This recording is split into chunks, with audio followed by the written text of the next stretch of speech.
خداوند کے زندہ اور پاک کلام میں سے یسائی کی کتاب اس کا 62واں باب۔ صیون کی خاطر میں چپ نہ رہوں گا اور یروشلم کی خاطر میں دم نہ لوں گا جب تک کہ اس کی صداقت نور کی مانند نہ چمکے اور اس کی نجات روشن چراغ کی طرح جلوہ گر نہ ہو۔ تب قوموں پر تیری صداقت اور سب بادشاہوں پر تیری شوکت ظاہر ہوگی، اور تو ایک نئے نام سے کہلائے گی جو خداوند کے منہ سے نکلے گا، اور تو خداوند کے ہاتھ میں جلالی تاج اور اپنے خدا کی ہتھیلی میں شاہانہ افسر ہوگی۔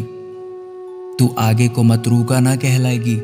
اور تیرے ملک کا نام پھر کبھی خرابہ نہ ہوگا، بلکہ تو میری پیاری اور تیری سرزمین سہاگن کہلائے گی، کیونکہ خداوند تجھ سے خوش ہے،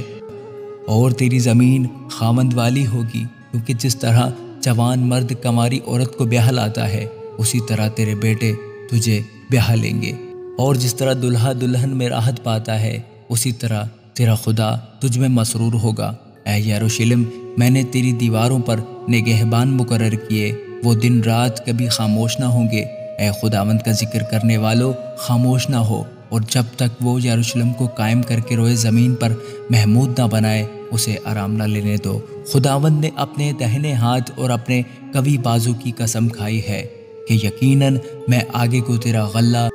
تیرے دشمنوں کے کھانے کو نہ دوں گا، اور بیگانوں کے بیٹے تیری میں جس لیے تو نے محنت کی نہیں پئیں گے، بلکہ وہی جنہوں نے فصل جمع کی ہے اس میں سے کھائیں گے اور خداوند کی حمد کریں گے، اور وہ جو ذخیرہ میں لائے ہیں اسے میرے مقدس کی بارگاہوں میں پئیں گے۔ گزر جاؤ،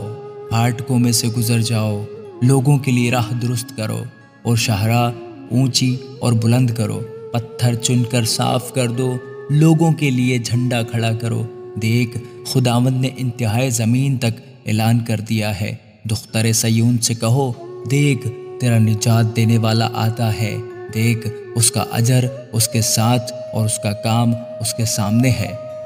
اور وہ مقدس لوگ اور خداوند کے خریدے ہوئے کہلائیں گے، اور تو مطلوبہ یعنی غیر متروک شہر کہلائے گی۔ آمین، آمین۔